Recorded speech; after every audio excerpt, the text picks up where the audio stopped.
नमस्कार, चैनल ज्ञान पिटारा में फिर से आपका एक बार स्वागत है।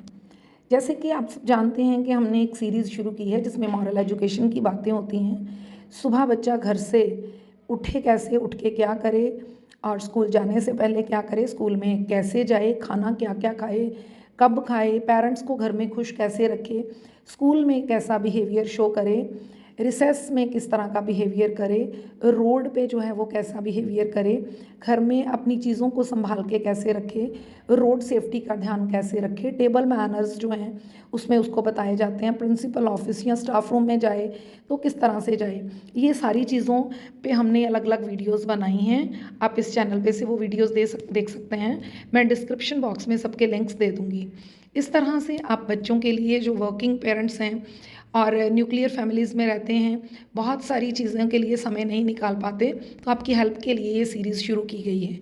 उम्मीद है आप सब इसका भरपूर लाभ उठाएंगे।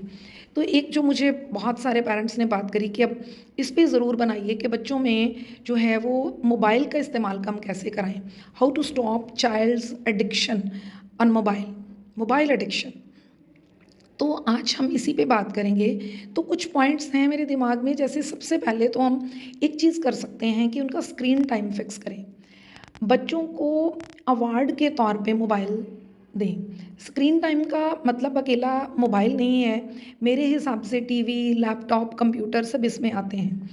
तो जो भी चीज़ें बच्चों के आइज़ को इफ़ेक्ट करती हैं वो सारा टाइम स्क्रीन टाइम ही है।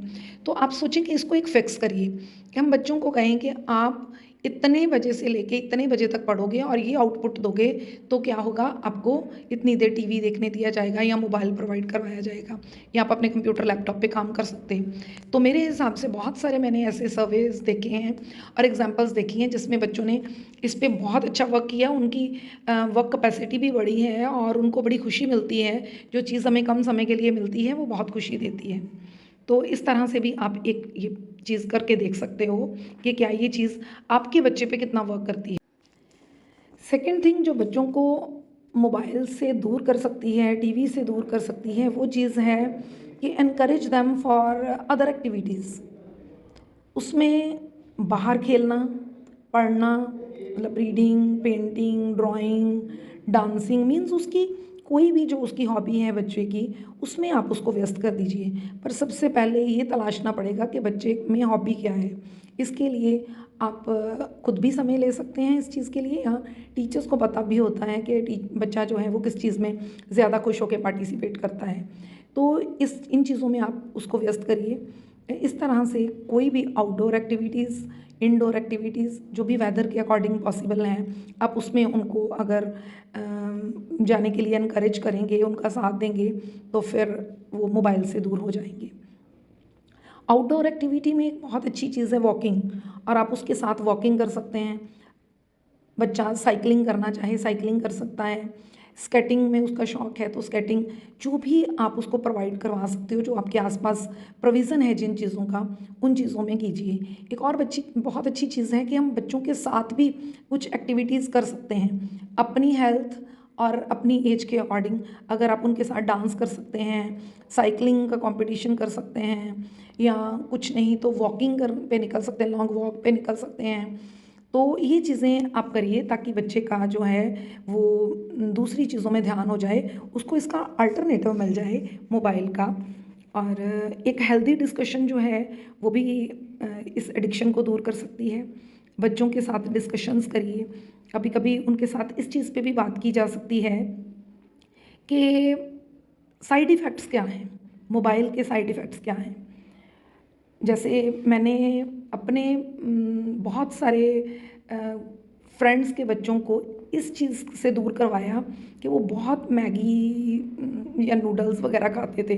तो मैंने उनको एक सच्ची घटना सुनाई। मेरी एक फ्रेंड हॉस्पिटलाइज़ थी, तो उसने क्या किया कि साथ वाले रूम में बच्चा ऑपरेट हुआ, तो उसने उसकी पेक्स खींची कि किस तरह से उसकी आंतड़ियों में वो मैदा जम गया हुआ था नूडल्स का, और बच्चा कैसे डेथ बेड पे ही पहुंच गया और वहाँ से ऑपरेट करके डॉक्टर्स ने उसको वापस लाए। तो इसी तरह से बहुत बच्चे डर गए जिनसे मैंने बात की और ऑलमोस्ट उनके पेरेंट्स ने बताया कि लगभग अब हम कभी महीने में एक आध बार, और उसका भी अल्टरनेट पेरेंट्स ने ढूंढा कि मैदे की बजाय आटा नूडल्स पहले मिलती थी और अब तो मिलेट्स वाले भी मिलने लगी, तो हम वेजिटेबल्स खूब सारी डाल के वो दे देते हैं, तो इस तरह से बच्चे उसमें भी।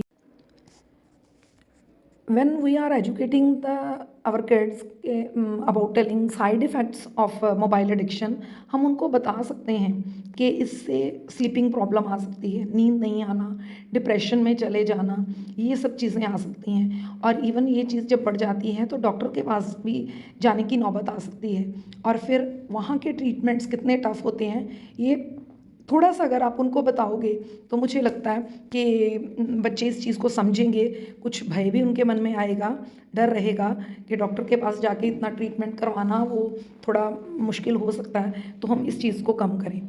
फिर एक एजुकेशनल ऐप्स बहुत सारी आ गई हैं। अगर आपने जब उनको स्क्रीन टाइम भी देना है तो बच्चा देख क्या रहा है ये बहुत ज़रूरी है। तो एक तो एजुकेशनल ऐप्स जो हैं वो आप डाउनलोड करके दीजिए, कोशिश करिए बच्चा वही देखे। और secondly you have to monitor what your kid is watching. बच्चा लगातार क्या देख रहा है, कौन सी चीज़ उसको एडिक्ट बना रही है मोबाइल की, क्या वो गलत चीज़ें तो नहीं देख रहा। अगर वो सही चीज़ें देख रहा है, टाइम टू टाइम मॉनिटरिंग करते रहिए, उसके लिए बड़ा है कि रेगुलर चेक करिए। और एडजस्टमेंट सेटिंग्स आजकल हो जाती हैं, थोड़ा आपको भी अवेयर होना पड़ेगा, तो वो आप देखिए कि कौन कौन सी वो चीज़ें उसने देखी हैं, या अपने स्मार्ट टीवी पे वो कंटेंट्स लगा दीजिए अगर पॉसिबल है जो वो देखना चाहता है। एक तो बड़ी स्क्रीन पे देखने पे आइज़ कम हार्म होंगी, और सेकेंडली आपको चलते फिरते अपना काम करते भी पता चल जाएगा कि बच्चा क्या देख रहा है। और अगर वो नॉलेजेबल चीज़ें देख रहा है तो फिर आप थोड़ा निश्चिंत हो सकते हो उसको स्क्रीन टाइम देते हुए। अदरवाइज़ अगर गलत चीज़ देख रहा है तो कम कम मोबाइल देखने में भी नुकसान बड़ा हो सकता है। अगर बच्चे थोड़ा बड़े हैं तो उनको डिजिटल लिटरेसी का ज्ञान भी बहुत ज़रूरी है, और मुझे लगता है आजकल के बच्चे जितने स्मार्ट हैं हमें भी इस चीज़ का ज्ञान होना बहुत ज़रूरी है। और जैसे हमने पहले हेल्दी डिस्कशन की बात करी, तो उस हेल्दी डिस्कशन में एज के अकॉर्डिंग ये भी उनको धीरे धीरे जब वो टीन एज में आते हैं और फिर यंगस्टर्स बन जाते हैं तो ये चीज़ें बतानी भी ज़रूरी हैं कि आपको इन चीज़ों में किस लिमिट तक रहना है, किस लिमिट तक किसी से फ्रेंडशिप करनी, कौन सी ऐप चलानी, कौन सी नहीं चलानी। क्योंकि फ़ोन, लैपटॉप, टैब्स, कंप्यूटर, बहुत सारा एजुकेशनल कंटेंट उनको देखना होता है। और कई बार जब जब वो बड़े होते हैं तो आप उनका ये वाली बात उन पे फिक्स नहीं होती है, छोटे बच्चों पे फिक्स होती है कि उनका स्क्रीन टाइम हम फिक्स कर दें, तो उनको तो हर टाइम टेक्नोलॉजी से जुड़े रहना पड़ता है। तो teach them about online safety, ये बहुत ज़रूरी है एक चीज़। तो यूज़फुल पैरेंटल कंट्रोल ऐप्स भी बहुत चल पड़ी हैं, हमें उसका भी ज्ञान होना ज़रूरी है। और कुछ चीज़ें हम घर में कर सकते हैं, क्योंकि हमें रोल मॉडल बनना ज़रूरी है। जब तक हम खुद नहीं करेंगे, बच्चों को बताना, सिखाना, समझाना सब भाषण हो जाएगा। तो हम अपने घर में इस तरह से रखें कि नो फ़ोन टाइम, और एक रूल्स बना के लगा सकते हैं, उसमें सभी फॉलो करेंगे घर के मेंबर्स। फॉर एग्जांपल जैसे खाना खाते हुए there will be no phone time, no phone, तो that time will be no phone time. Quality time with family, जब हम बातचीत कर रहे हैं, आपस में कोई डिस्कशंस कर रहे हैं, तब फ़ोन कोई नहीं यूज़ करेगा। स्टोरी टेलिंग टाइम, कभी आप सुनाइए, कभी उनसे सुनिए, कुछ बताइए। इस तरह से उनकी जो कन्वर्सेशन, जो बोलने की और कभी कभी लिखने की, ये सारी हैबिट्स जो हैं आप उनकी डेवलप कर सकते हो। बेड टाइम में कितनी देर पहले फ़ोन छोड़ना है, ये सभी फैमिली मेम्बर्स अगर हम फॉलो करेंगे और एक बड़ा सा चार्ट टाइप बना के लेमिनेट करके घर के किसी ऐसी कोने में लगा देंगे जिसको सब पढ़ें और सब फॉलो करें, तो मुझे लगता है कि बहुत अच्छी तरह से आप इस चीज़ को जो बच्चों को एडिक्शन हो रही है फ़ोन्स की, तो वो दूर कर सकते हो। मुझे उम्मीद है कि जिसने मुझे रिक्वेस्ट करी थी इस पे फ़ोन पे दूर बच्चों को कैसे किया जाए वीडियो बनाने की, मैं आप लोगों की अपेक्षाओं पे खरा उतरने की पूरी मैंने कोशिश की है, और उम्मीद है कि मैं आपके लिए ये हेल्पफुल वीडियो बना पाई होंगी। इसी वीडियो के साथ बहुत बहुत धन्यवाद। डिस्क्रिप्शन बॉक्स में वो सारी मॉरल एजुकेशन के वीडियोस के मैं लिंक डाल दूँगी, वो ज़रूर खुद भी देखिए और बच्चों को दिखाइए और समय समय पर उनको गाइडलाइंस दीजिए। धन्यवाद, जल्द मिलेंगे एक और